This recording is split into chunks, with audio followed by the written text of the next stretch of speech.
I've been thinking for the past few days about something that I saw about a year ago while I was waiting in line to pick up a takeout order, right? Because this was back a year ago when you could still all stand clustered together safely, waiting for your number to get called at the restaurant counter.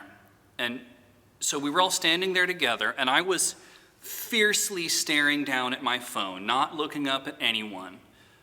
Because the guy next to me really clearly wanted to talk.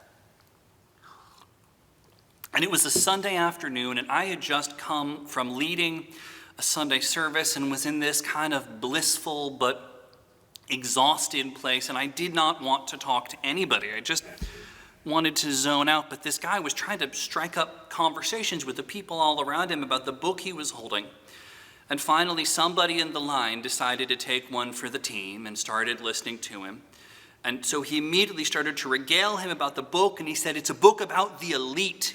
It's about how the elite are trying to ruin everything and control us, and how they're manipulating us through the media. You should read it. It's by Tucker Carlson. And, so naturally I choked on my drink, and then they both turned and looked at me, and I immediately turned my whole body and looked away, because I thought, if I laugh out loud, then they'll start talking to me. And even if I felt like talking, what could I possibly say to this guy? Right? He was so excited about this book, about the ways in which the media is manipulating people, as told through the eyes of that paragon of level-headed, unbiased journalism that is Fox News' own Tucker Carlson. I mean, truly, where do you begin? But what that book speaks to, I think, is a very specific narrative. And it's a narrative that we Americans really love. No matter where we are on the political spectrum, this is a narrative that we have. The narrative is, we are decent, hardworking people. We are in danger. And we are in that danger because a group of lazy, entitled people are controlling us and keeping us down, and also posing some kind of vague but serious threat to all that we love and hold dear. Therefore, it must be our job to expose and ultimately defeat them. It's a compelling story, right? And it's almost close enough to some of what is really happening in the world that people can go with it, right? It is true that there are people in the world who have more power and influence than some other people have. And perhaps some of those people are using some of that power and influence to do things that we might feel are harmful. And yet the notion that this nebulous group of others are secretly responsible for everything that makes our lives difficult, and are sitting around on their chaise lounges drinking martinis and laughing at you all day while simultaneously preparing to destroy and dismantle all that you hold dear. Surely, if a person is clinging to that narrative, that says more about the emotional truth of the person doing the clinging than it says about what is really going on in the world. And what I feel like is interesting about this is it feels pretty clear why this is the story we tell, right? As Americans, what do we value? We value hard work. We value freedom. We value family. Across the political and ideological spectrum, that is at least what we tell each other and ourselves are the most important things. So when we need to accuse somebody of something, right, when we need to get our fellow Americans really mad at a person or group of people, we accuse them of being lazy. We accuse them of trying to control us, and we accuse them of making our families unsafe. right? This is what we saw all this week at the Republican National Convention, and perhaps in a subtler way, it's also what we saw at the Democratic National Convention, right? And we should own that. This is what American public figures have been saying about each other since this country's founding. And even as we do own that, we also need to recognize that what we are seeing now from the Trump administration is more serious than a lot of what else we have seen, right? And it's super easy for me to say this because I'm a liberal, but if we just shrug and say, well, this is what political parties say about each other, that does a massive disservice to the people who have been hurt and killed by the rhetoric that we hear coming out of our current administration.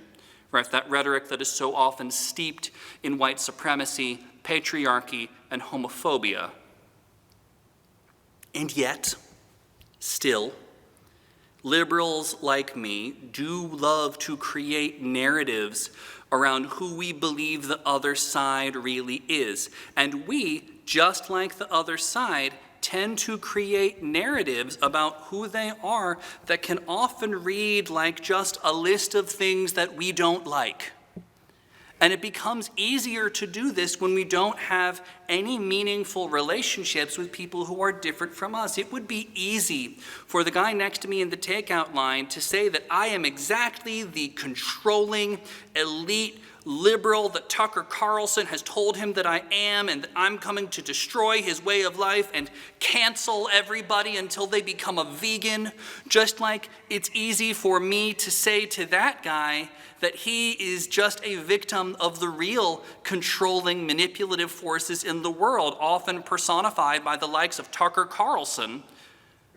Both of those explanations feel great, right? Because they give us an excuse to write each other off and to not look at each other and see part of ourselves. I mean, look, I'm the one who determinedly looked the other way, right? At least he was trying to start a conversation. But these narratives that we develop, they give us permission to look away, or to look at each other and ignore any common ground that we may have. And in extreme circumstances, they give us permission to harm each other.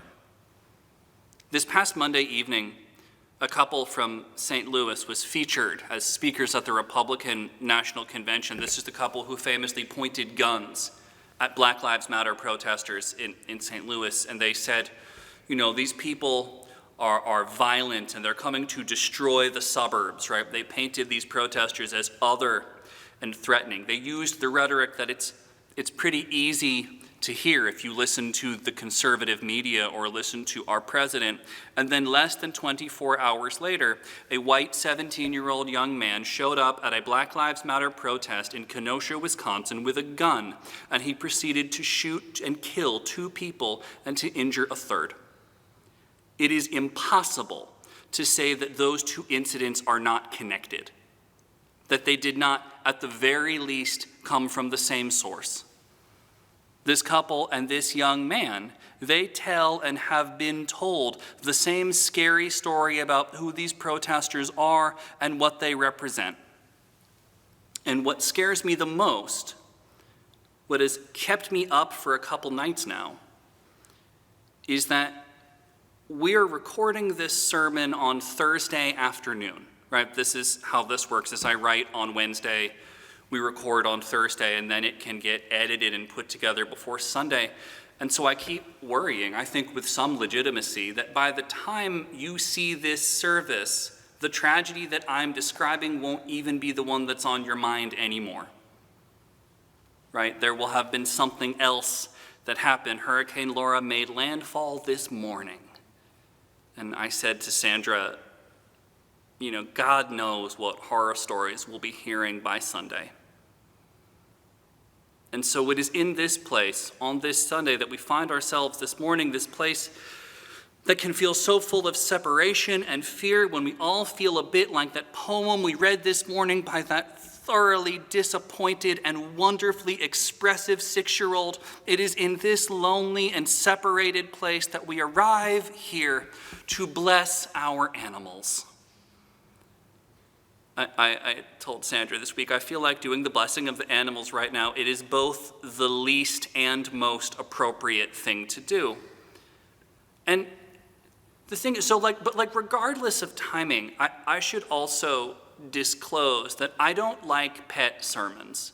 I've never successfully written one, and I've almost never heard one that I liked. I like my ancient texts and my dark humor and my brooding and my lengthy diatribes about the sorry emotional state of the world, right? Most of the pet-related content that I enjoy, is silly videos on Instagram. For example, we can show you this video I made of my dog Tommy right now.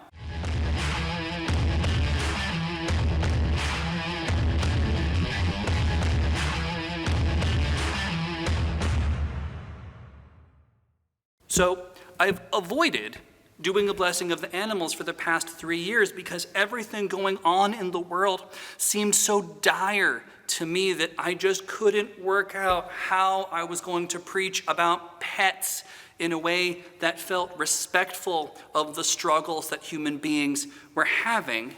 And yet, as I've been trying to wrap my head around this time that we are living in, this time of division and illness and distance and violence, what have I been doing? I've been hanging out on my couch with Tommy, scratching him behind his ears and letting him fall asleep on my chest and trying to learn what I can from him about what it means to love unconditionally in the way that dogs are able to do so effortlessly. Trying to learn from him, just like Mary Oliver does from her dog Percy, about what it is to be present, to play, and to care. And if we think about it in that way, our pets have so much to teach us about what it is to lead a faithful and even what it is to lead a religious life, especially now. They teach us to be attentive to the moment, to be loving, to be forgiving. We might say that faith is something that is born out of a desire to make sense of our world and to cope with the struggles of our journey through it. And we might say that religion, at its best, is a structure that is designed to help us make that journey safely together, and if possible, become better people along the way. And so then ministry is the art of just trying to help all of that happen and go as smoothly as we can get it to go. And if all of that is true, then our pets do greater ministry than I or any human being will ever do. And they have perhaps more to say to the time that we are living in than any human ever has. Right? Human ministers like me and other humans in helping professions, there's a slogan that we like to use. It's on a lot of bumper stickers. Have you seen this slogan? My job is to comfort the afflicted and afflict the comfortable, right? And we say that's what we do. This is how we make the world better. I comfort the afflicted and I afflict the comfortable. Usually we're much more excited about afflicting the comfortable, right? Because it's really fun to, pick on the people who we have decided are the comfortable, right? It's fun to look at people onto whom we can project every stereotype we have about what is wrong with the world and then afflict them. But this is where the spiritual teachings of our pets teach us a greater truth. Because our pets don't afflict anyone on purpose. They're more interested in love and healing for all people, regardless of who did what, regardless of who deserves what, regardless of who is comfortable or controlling or dangerous. Pets are great theologians in this way. This is why people all over the world of all different cultures have kept pets, because we all have recognized that unconditional love and care is hard. And so we want to surround ourselves with examples of what that unconditional devotion will look like. If I had had Tommy with me while I was waiting in that line, Tommy would have been pretty excited to meet the guy with the Tucker Carlson book, especially if he had shared some of his food. And in that sense, what else could we do today? What else could we do in this world right now than bless the presence of our pets in our lives? When we are so cordoned off, when we are so scared of each other and of the world, when we have become so sure that our fellow humans are our enemies, has there ever been a more appropriate time to lift up beings of unconditional love and to bless them as our teachers and as our friends? Our pets can teach us that the task of our time is not simply to win. The task of our time is not simply to defeat the bad guys. The task of our time is to learn to love each other. Our pets can teach us that we are not called to simply give the other side what we feel they deserve, but rather we are called to give all people more love and forgiveness and grace than anyone could ever deserve. And in this way, we learn to live more faithful and religious lives. In this way, we learn to be the voice for love, justice, and compassion in our world that our pets have always believed that we were able to be. Amen.